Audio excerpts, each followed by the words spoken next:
What if the stories of our past are not lost, but merely waiting to be uncovered?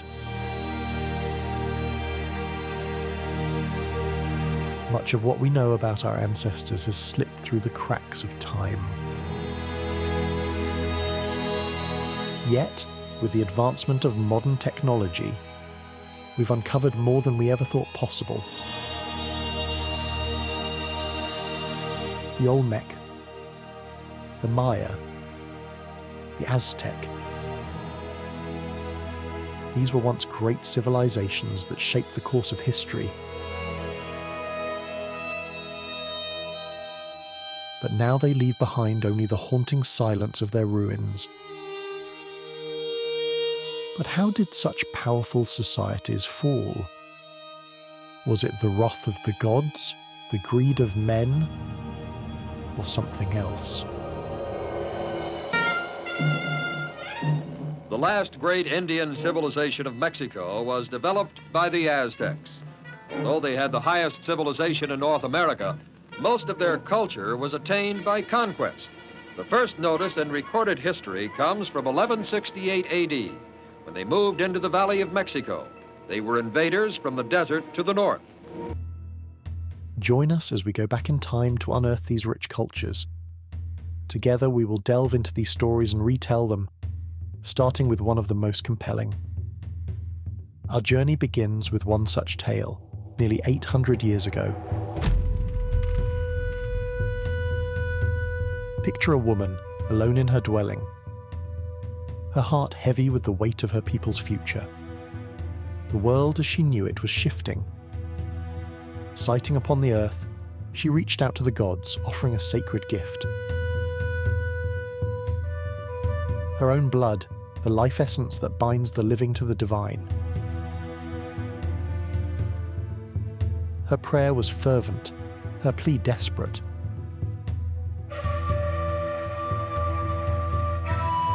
The air grew still, and then it came, a voice, deep and resounding, filling the space as if it emanated from the very fabric of the universe. It was the voice of Huitzilopochtli, the god of the sun and war, the keeper of her people's destiny. "You are the chosen ones," the god declared, his tone both a blessing and a challenge. "You are destined to rise and endure, to carve your place in the eternal cycle of the cosmos. But your time here has ended. You must leave the land you know and journey forth into the unknown. Fear not the hardships that await, for I have set a sign to guide you. When you see an eagle, proud and untamed, perched upon a cactus and clutching a serpent in its beak, you will know that you have arrived. Only there will your destiny be fulfilled and your greatness begin." So off they went.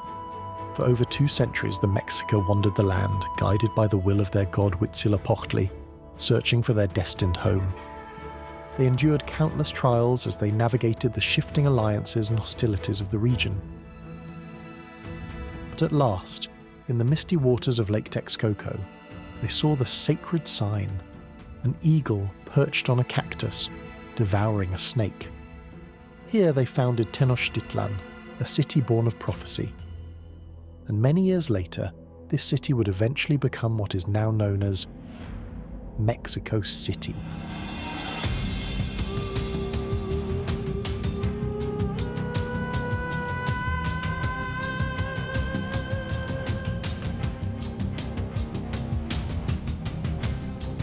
The people who founded this remarkable city were known as the Aztecs. Though they were just one of many powerful civilizations that once thrived in Mesoamerica. So join us on this journey as we explore the stories of the Olmecs, the Maya, the Aztecs, and the Spanish invasion. We'll delve into their mysterious cities, their way of life, their gods, their wars, and everything in between, unraveling the rich tapestry of Mesoamerican history.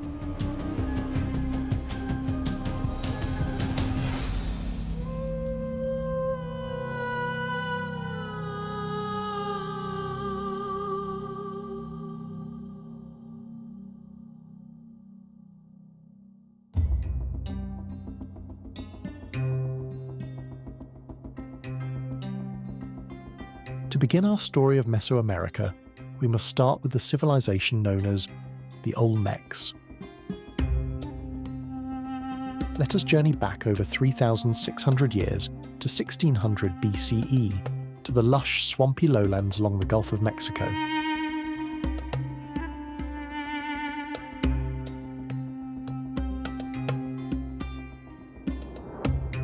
Here, amidst the dense tropical jungles, we might glimpse a shaman kneeling in the shadows. This shaman is about to perform a ritual. The air is thick with the smoke of burning fires, and his chants rise to the heavens.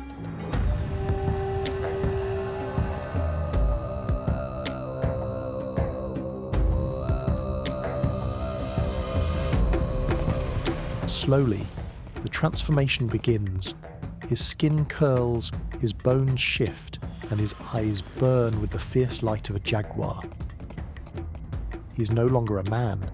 He now carries the prayers of his people and communes with the gods. Such rituals lay at the very heart of Olmec life. It was their means of unlocking the mysteries of the world. But who exactly were the Olmecs? Well, for a start, we don't actually know the original name of the Olmecs. They left no written records or inscriptions that could identify them. The term Olmec was later coined by modern archaeologists, derived from the Nahuatl word Olmeca, meaning rubber people. And indeed, rubber people they were. So, what do we know about the Olmecs? Interestingly, they were pioneers of two things we frequently use or enjoy in our daily lives. First, they invented rubber ball games, hence the nickname the Rubber People. And second, they introduced the world to chocolate.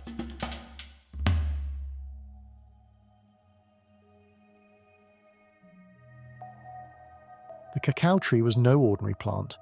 It grew in the fertile lands of the Gulf Coast, where Olmec settlements flourished. But its value wasn't in its fruit, it was in the bitter, bean-filled pods hidden inside. Unlike the sweet chocolate bars of today, the Olmecs didn't eat cacao. They drank it. And not just as a casual refreshment, but as a sacred, energizing elixir. Historians believe the Olmecs were the first to ferment, dry, and grind cacao beans, mixing them with water, herbs, and perhaps a little chili or vanilla to create a frothy spiced drink. It was a drink of power, used in ceremonies, rituals, and possibly even reserved for the elite, priests, rulers, and warriors. But how do we know all this?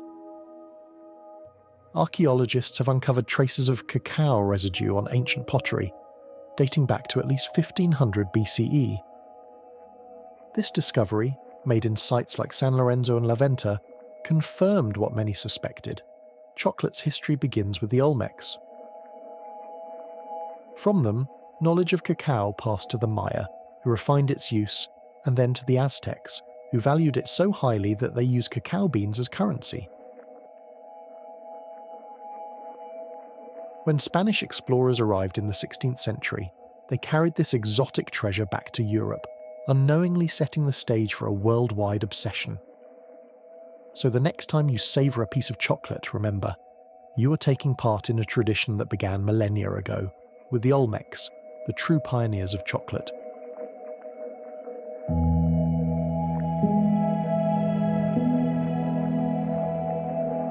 The Olmecs emerged around 1600 BCE, deep in the sweltering jungles of what is now southern Mexico, in the modern states of Veracruz and Tabasco. Their world was one of rivers and rainforests, fertile floodplains where life thrived. Here, they built the first known cities in Mesoamerica, centres of power, religion and trade that would lay the foundations for everything that came after. The earliest of these cities was of San Lorenzo, rising to prominence around 1200 BCE. This was no simple village. It was an urban centre with massive earthen platforms and drainage systems. But San Lorenzo's dominance wouldn't last forever. around 900 BCE, for reasons still debated, its influence faded. Some believe environmental changes played a role, others suspect internal conflict. Whatever the cause, power shifted to a new city, La Venta. La Venta, thriving from 900 to 400 BCE, became the heart of the Olmec world. Here, the Olmecs built the first pyramid in Mesoamerica, a massive earth mound that still stands today. They created ceremonial plazas, sculpted intricate jade artifacts, and a continued tradition of massive stone monuments. Religion was central to Olmec life. Gods of rain, maize, and the jaguar, a powerful symbol of strength, dominated their beliefs. While they were the first great civilization, they were not isolated. Their influence spread far beyond their heartland, reaching as far as present-day Guatemala and the Valley of Mexico. Other early cultures, such as the Zapotecs in Oaxaca and the Moquaya of Chiapas, emerged during the Olmec period, sometimes borrowing from their art and religious practices. The Olmecs were traders, their networks stretching for hundreds of miles. They exchanged goods like jade, obsidian, and cacao, spreading their influence across Mesoamerica. By 400 BCE, the great Olmec cities had begun to decline. Whether due to climate shifts, resource depletion, or internal strife, their civilization faded, their cities abandoned. Yet their legacy endured. The Maya, the Zapotecs, the Mixtecs, and the Aztecs all inherited pieces of Olmec culture.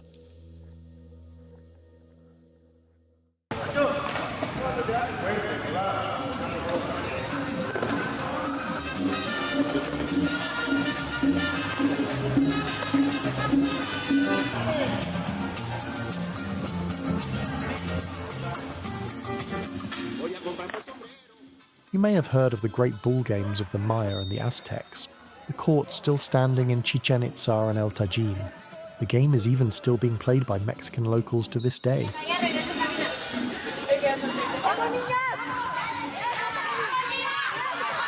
But long before them, it was the Olmecs who first crafted rubber, who shaped it into bouncing balls, and who built the first known courts in Mesoamerica. Ball courts such as this were built to celebrate religious games. Also, the priests and nobles occasionally held games for amusement. Games, festivals, and musical pageants were all devoted to honoring the gods. Over 3,000 years ago, deep in the humid jungles of the Gulf Coast, the Olmecs discovered something extraordinary. They tapped the sap of the Castilla elastica tree and mixed it with the juice of the morning glory vine. The result? The world's first rubber. They moulded it, shaped it, and created balls that could bounce, something no other civilization at the time could do. Though the exact rules remain a mystery, later versions of the game suggest it was a high-stakes contest where players used their hips, elbows, and knees to keep the ball in motion, aiming to strike it through stone rings or into marked zones. For the Olmecs, the game was likely more than entertainment.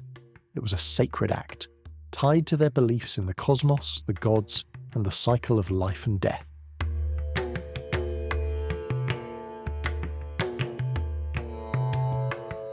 Some scholars believe it symbolized the struggle between light and darkness, between order and chaos, and in some cases, it may have had deadly consequences. Evidence suggests that in later civilizations, losing teams, or even winners, could be sacrificed, their blood offered to the gods in a cosmic exchange. The Olmecs' passion for the game spread. As their influence reached other cultures, so did their rubber ball game. The Maya, the Zapotecs, and later the Aztecs all embraced it, refining the courts, the rules, and the stakes. Today, echoes of this ancient game still exist. In some parts of Mexico, versions of it are still played, a direct link to a 3,000-year-old tradition. And it all began with the Olmecs, the original rubber makers, the first to turn a simple game into something sacred, something eternal.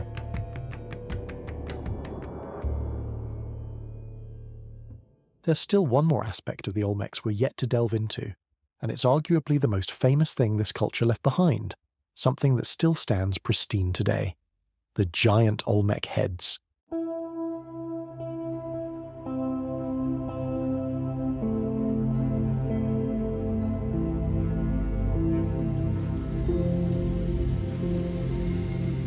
Carved from immense basalt boulders, each weighing between 6 and 50 tons, these colossal heads are among the most mysterious relics of the ancient world.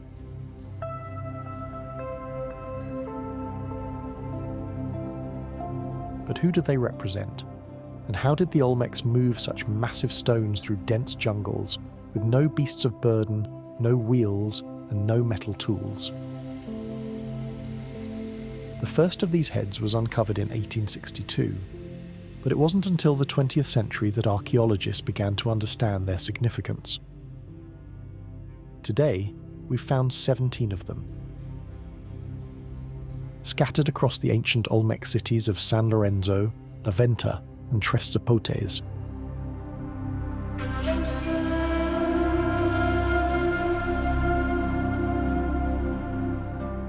Each head is unique. Different expressions, facial features and markings, leading many to believe they depict individual rulers, immortalized in stone. The Olmecs carved these heads from massive volcanic rock, sourced from the Tenochtitlan Mountains, sometimes over 50 miles away. How did they transport such enormous stones without wheels?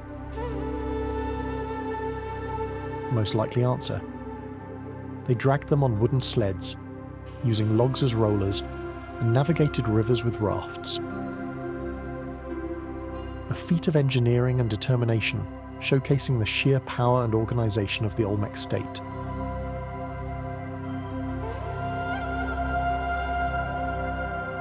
Even after the Olmec civilization faded, these heads remained, buried under centuries of earth and jungle, waiting to be rediscovered.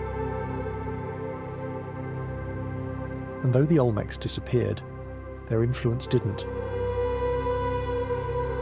Their art, religion and traditions lived on, inspiring future Mesoamerican civilizations. Their colossal heads serve as a reminder of the first great culture of this land. But they would not be the last. As the Olmecs faded into history, a new power was rising in the jungles of Central America. A civilization that would take Olmec ideas and elevate them to new heights. The Maya. For over 2,000 years, their culture flourished across what is now Mexico, Guatemala, Belize, Honduras, and El Salvador. They built towering pyramids that pierced the sky, developed a complex writing system, and tracked the movements of the stars with astonishing precision. But at the heart of it all was something far greater: their religion. Let's take a look at how the Maya believed their world began. In the beginning, there was nothing. The endless silence of the universe.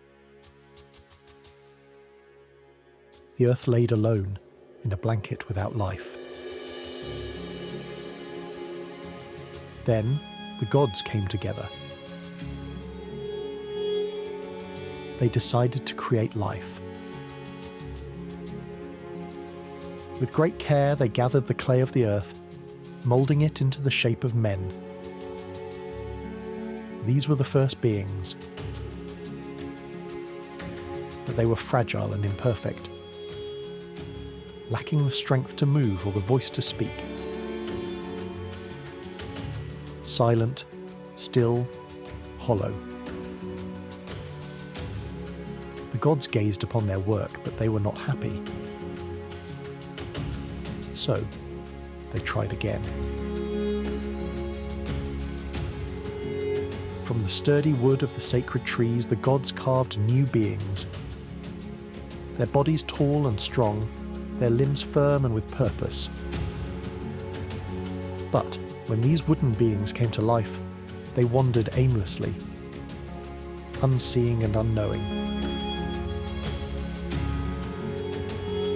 and so they were lost to the woods.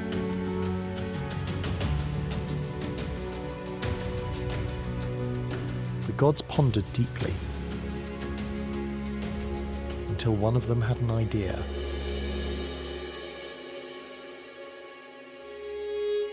They turned to the grain of the land, the seed that nourishes and sustains, corn. And from this grain, the gods sculpted their final creation, and thus humans were formed.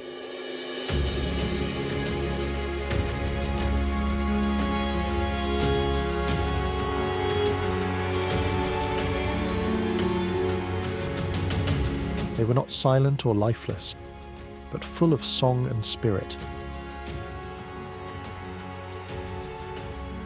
The humans, like the corn that nourished them, would grow, change, and transform, but always return to the soil from which they came. And thus, the gods had created a people who would live in harmony with the earth, bound to it in a sacred, eternal cycle of life. This is the creation of the world, as told in the Popol Vuh, for the gods, in their wisdom, had found the secret of life itself, that all things, like the corn, must return to the earth, only to rise again, ever-changing, ever-renewing.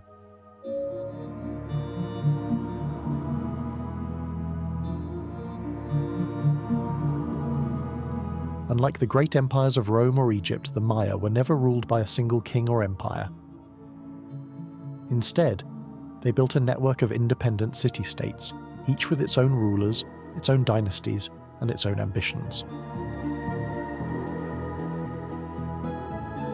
Cities like Tikal, Calakmul, Copan, Palenque, and Chichen Itza were the beating hearts of Maya civilization. Tikal, one of the most powerful, dominated the lowlands of present-day Guatemala. At its height, its skyline was filled with massive stone temples reaching over 200 feet into the sky. Monuments built not just for rulers, but for the gods. And these weren't just places of worship. The Maya built sprawling palaces, observatories, and even ball courts, where ritual games were played under the watchful eyes of thousands. But these cities weren't built at random. They followed a deeper logic, one rooted in the stars. The Maya were master astronomers, and their knowledge of the heavens shaped everything, from the placement of their pyramids to the fate of their kings.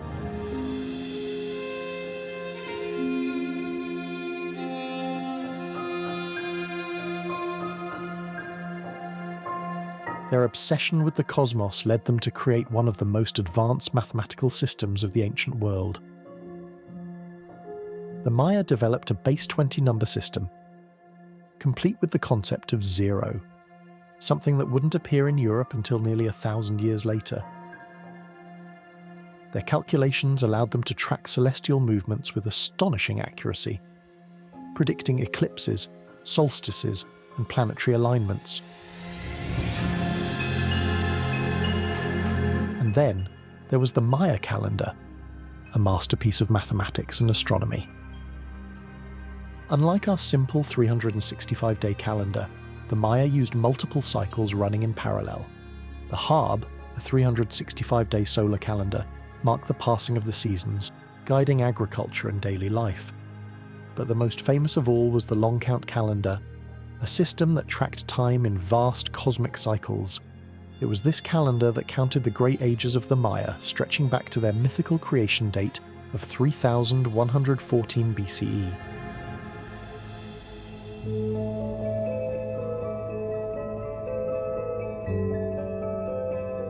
One of the most prominent cities of the Maya was the world-famous Chichen Itza, a place of power, trade, science, and sacrifice.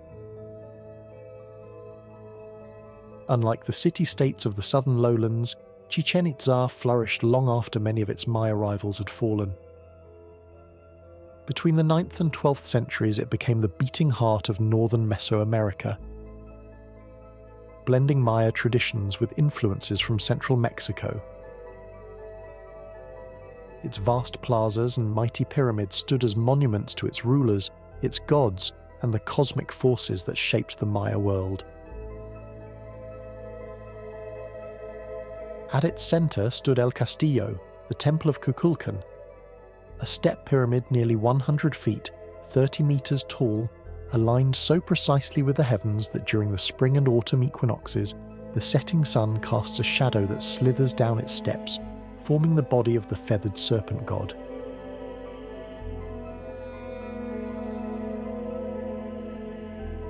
This was not just a temple, it was a celestial clock, a gateway between the earthly and divine, but the genius of the Maya extended beyond the stars. They understood sound as well as sight.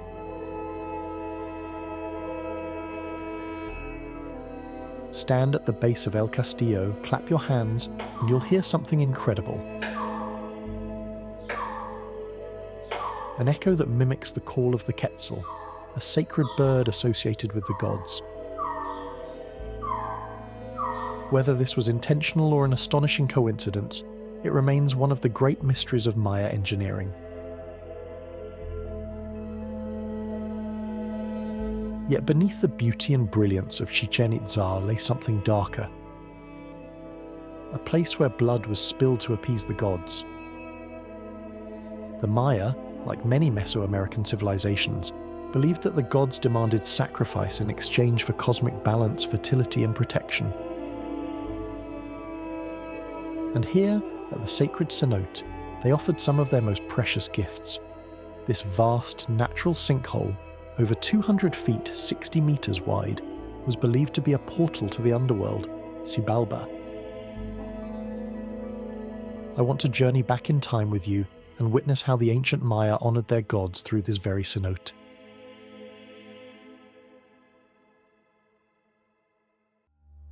For months the rain had failed to fall.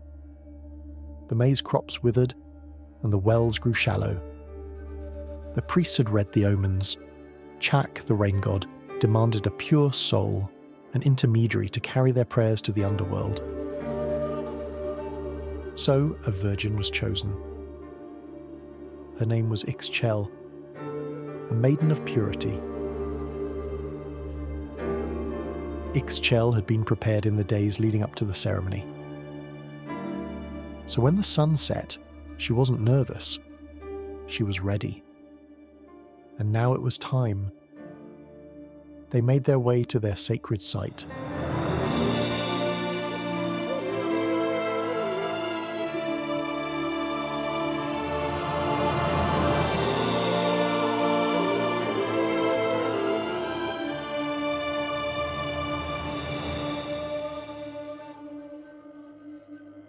Ixchel was calm.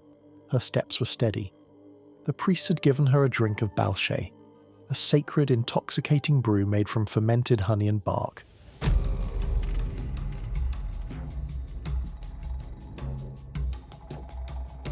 In Maya culture, balshe was more than just a drink. It was a conduit to the spiritual realm. The drink's mildly hallucinogenic effects likely helped the participants cope with fear or pain.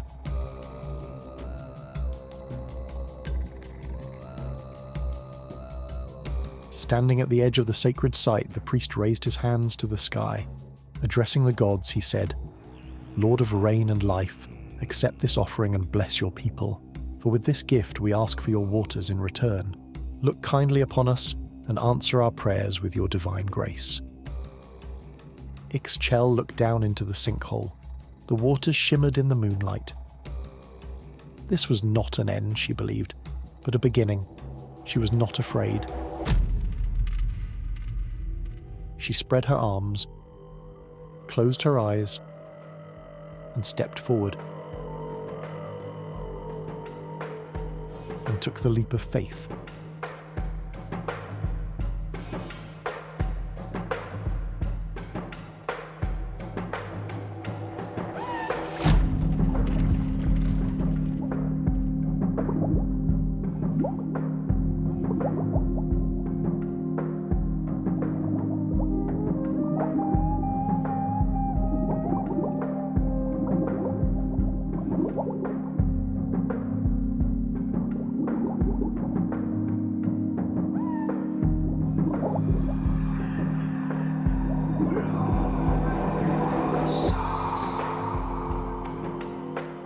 The Maya would sacrifice people here as offerings to the gods.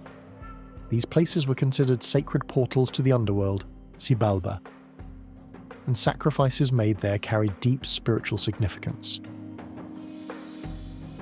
Women, particularly virgins, were seen as pure and unblemished, making them ideal intermediaries between the mortal world and the divine. But for the Maya, being chosen as a sacrificial offering was considered a profound honor. The Maya believed that those sacrificed in such ceremonies were granted a special place in the afterlife. Their souls were thought to ascend to the heavens or be welcomed into the sacred underworld where they would reside among the gods as honored spirits.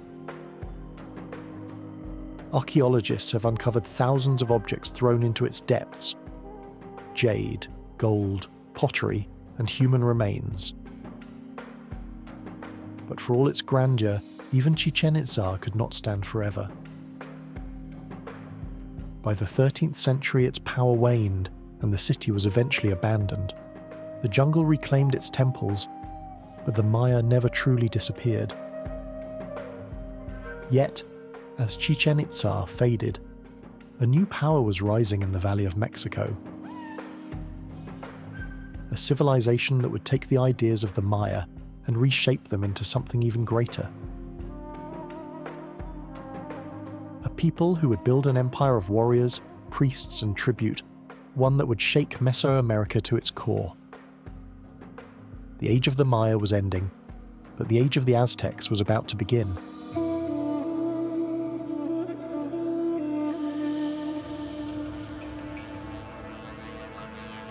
Picture this.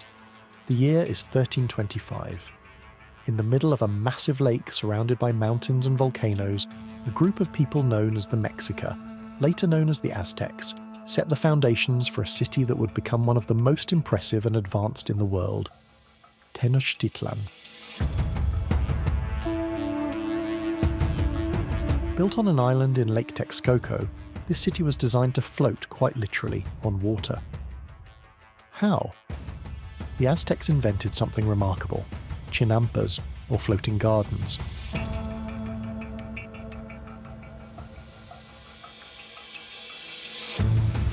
These were artificial islands made by piling mud and vegetation onto woven reeds. They allowed the Aztecs to grow food on water, supplying the city's population of over 200,000. Imagine fields of maize, beans, squash, and flowers, all growing on the water itself, ensuring the survival of one of the largest cities of its time. The Aztec Empire began around the 14th century, and their influence stretched far beyond their floating city.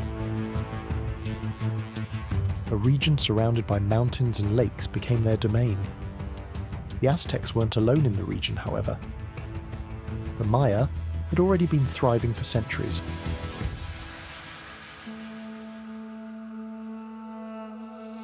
But the Aztecs had something the Maya feared and respected: their fierce warrior spirit. The Aztecs saw themselves as warriors first. They believed they were destined to expand their empire and bring glory to the gods through conquest. To the Aztecs, war was sacred. They trained from childhood to fight, and their military tactics were fierce and unrelenting.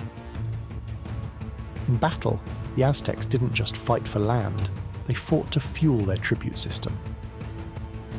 Once they defeated a city, it was expected to pay tribute to the Aztec Empire. This wasn't just about taxes. Tribute could be anything from cotton, gold, and food to soldiers or captives for sacrifice. This system kept the Aztec economy booming, allowing the empire to thrive. But it wasn't all about bloodshed. These wars were as much about diplomacy as they were about conquest. Alliances were formed, tribute demanded, and in the end, the Aztecs were not only feared for their weapons, but also for their ability to manipulate the politics of the region to their advantage. But it wasn't just their military power that made the Aztecs so formidable. Their trading system was sophisticated. Their markets were vast, bustling centers of commerce, where goods like cotton, cacao, feathers, and jade were exchanged. Professional traders traveled as far as Central America bringing exotic goods back to Tenochtitlan. The markets were essential to the empire's wealth, as trade ensured the flow of resources to maintain both their military and their elites. It was through this system that the Aztecs not only survived but flourished. But all this prosperity, power, and might was about to face an unimaginable test. You see, by the time the Aztec Empire reached its zenith, the world was about to change forever.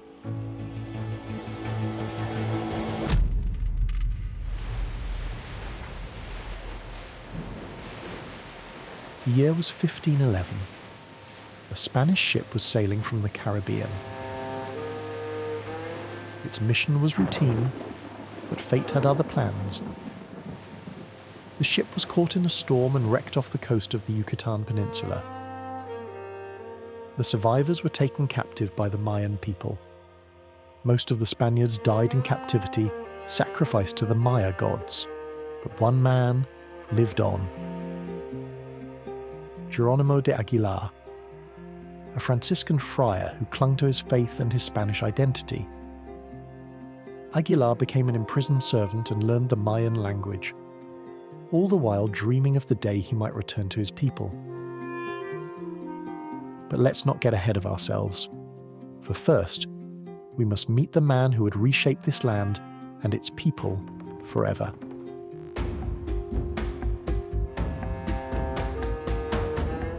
His name was Hernan Cortez, a Spanish nobleman of modest means but boundless ambition.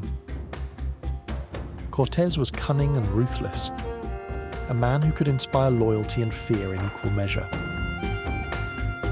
He was appointed to lead an expedition to explore the lands west of Cuba.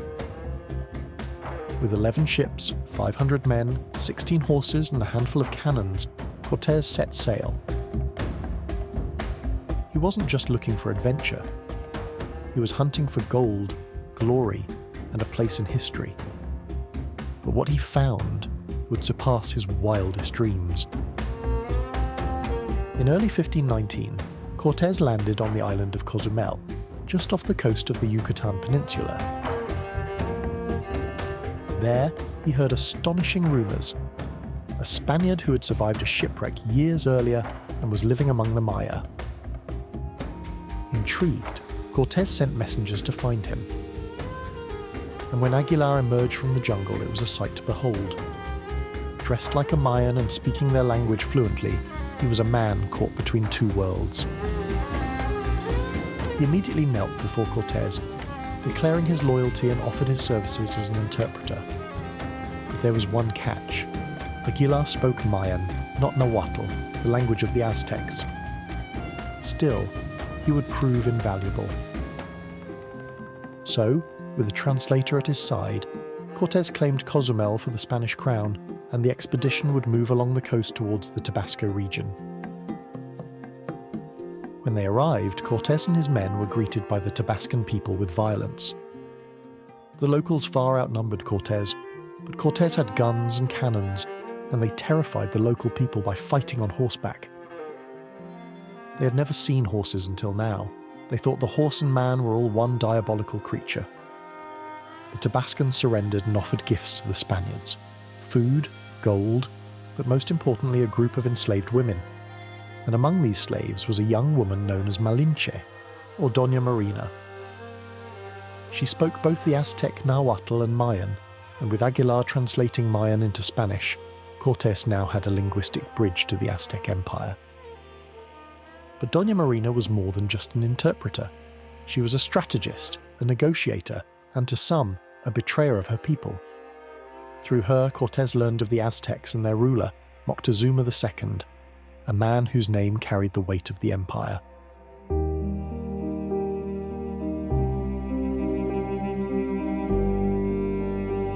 Montezuma II was one of the most fascinating and enigmatic figures in pre-Columbian history. He ruled over an empire that stretched across what is now central and southern Mexico. Born in 1466, Moctezuma ascended to the throne in 1502, a period of rapid expansion and unrest. He was seen as a living god, chosen to lead the people by the gods themselves. His reign marked the height of the Aztec Empire, but it would also be the beginning of its downfall.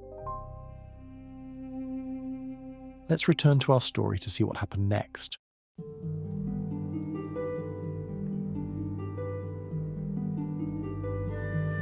So, Cortez marched further inland, but Moctezuma's spies watched his every move.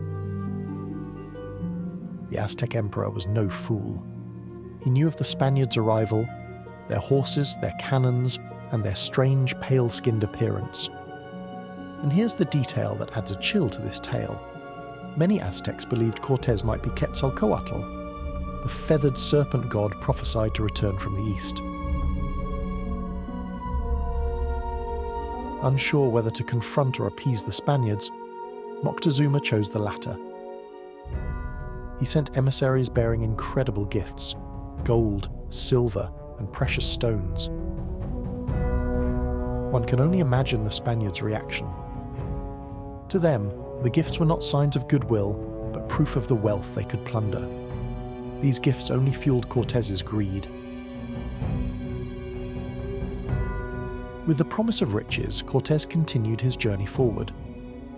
Along the way, he forged alliances with tribes who resented Aztec rule. The most significant of these were the Tlaxcalans. They were fierce warriors who had suffered under Aztec domination for years. The Tlaxcalans joined Cortez, swelling his ranks and providing invaluable local knowledge. But as the Spaniards drew closer to Tenochtitlan, the tension mounted. Would Moctezuma welcome them, or destroy them? Let's find out.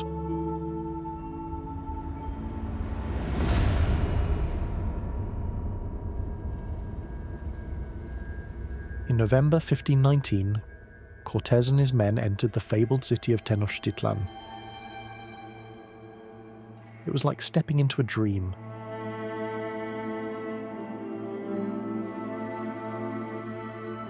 A city of canals and causeways, its temples towering into the heavens. Cortez had never seen a city of this size.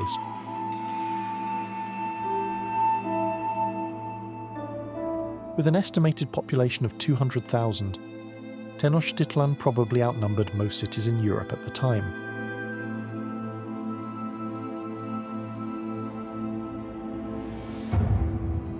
Moctezuma greeted Cortez with ceremonial respect, offering even more gifts. Moctezuma even housed Cortez and his men in the palace of his deceased father. During their stay, some of the Spaniards found the secret treasure room that held the gold plates and jewels. They had never seen such a sight.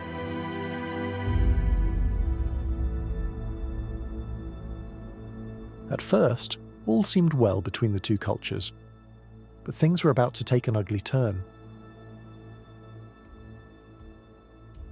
6 days after his arrival in Tenochtitlan, Cortez received news that one of his newly claimed towns had been attacked by a force of Aztecs. Cortez, alongside Aguilar, Doña Marina, and some of his captains, confronted Moctezuma, ordering him under house arrest in the palace.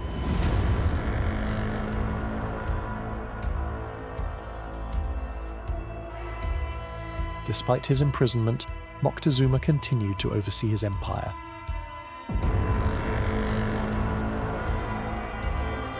But his people were growing increasingly impatient with the Spanish and the 1,000 Tlaxcala warriors in their city. But the tensions were about to hit an all-time high, as one of the most fateful nights in the Spanish conquest was approaching. In 1520, Hernán Cortés's hold on Tenochtitlan was tested as never before. While Cortés was away dealing with a rival Spanish expedition, he left his second-in-command, Pedro de Alvarado, in charge of the city. This would prove to be a fateful decision. The Aztecs had planned an elaborate festival to honour their god Huitzilopochtli. It was a sacred occasion, marked by traditional dances, rituals and music. But to Alvarado, the sight of hundreds of warriors gathered in ceremonial attire, armed with obsidian-studded clubs and shields as part of their ritual regalia, was a threat.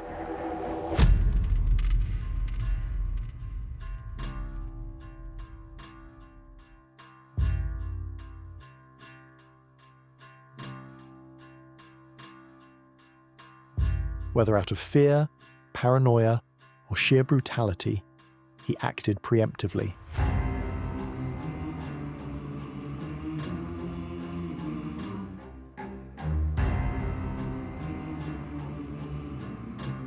Alvarado and his men attacked,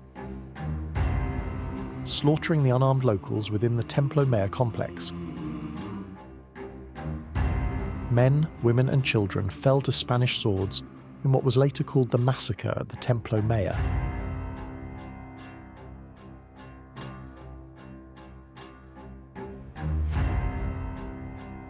The massacre sent shockwaves through Tenochtitlan and the Aztec world. The Aztecs, already distrustful of their Spanish overlords, now erupted into full-scale rebellion. They no longer viewed Montezuma as a protector or even a ruler. He was now seen as a puppet of the invaders.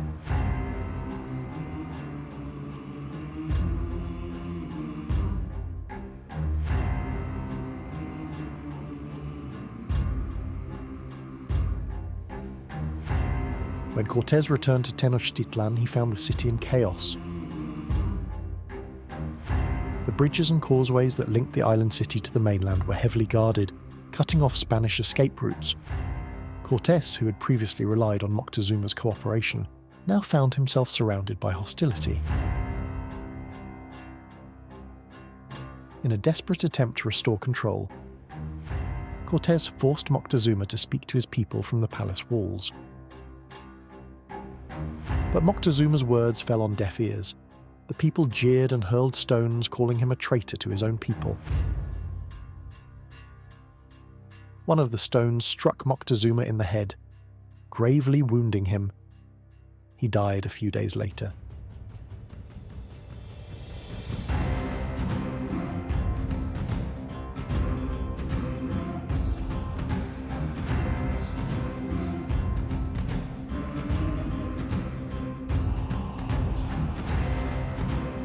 With Moctezuma dead and the city in open rebellion, Cortez knew he could no longer hold Tenochtitlan. Cortez needed a safe way out of the city. So on June 30th, 1520, Cortez and his men attempted a daring escape under the cover of darkness and heavy rain. Carrying as much gold as they could, the Spaniards made their way across one of the narrow causeways leading out of the city. But they were spotted and the Aztecs were alerted. They attacked, cutting off their escape. Many Spaniards, weighed down by their stolen treasures, fell into the lake and drowned. By dawn, hundreds of Spaniards and their Tlaxcalan allies lay dead. The survivors, battered and bloodied, regrouped on the mainland. Cortez himself wept beneath a tree, mourning the loss of his men, his treasure, and his dreams of conquest. But if the Aztecs thought they had seen the last of Cortez, they were mistaken. Retreat was not in his nature.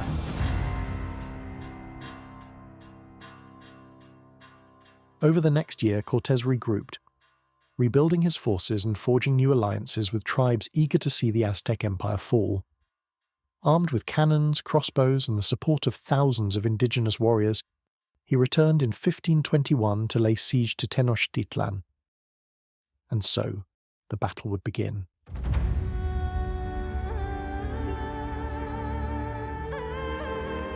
The Spaniards cut off the city's causeways, isolating it from supplies.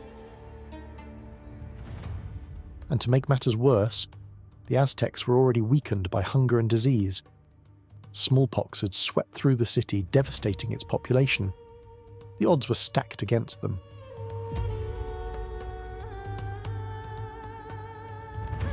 Cortez's forces launched relentless attacks by land and water, using boats to dominate the lake. Day by day, the city crumbled. Starvation gripped the population, and the once great markets were deserted. Streets were filled with the dead, their bodies piling up as disease and violence took their toll.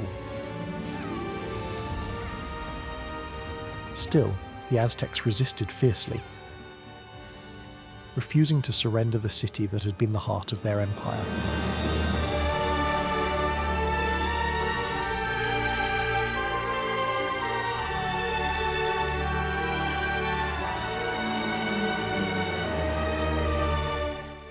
But on August 13th, 1521, after 75 days of siege, Tenochtitlan finally fell.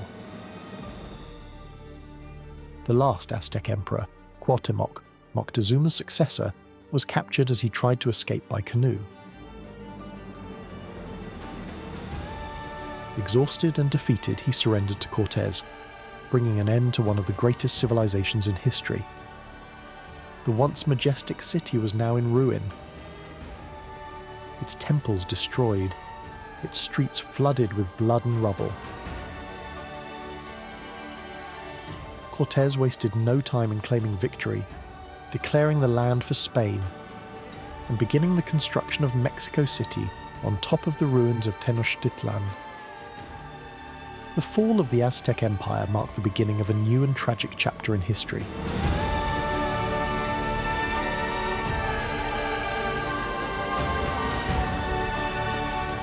A civilization that had thrived for centuries was reduced to ashes, its people subjugated and its gods forgotten. The conquest was complete, but the cost, both human and cultural, was immeasurable. And so, the age of the Aztecs came to an end, replaced by the age of Spanish rule, a story of ambition, betrayal, and the relentless march of history.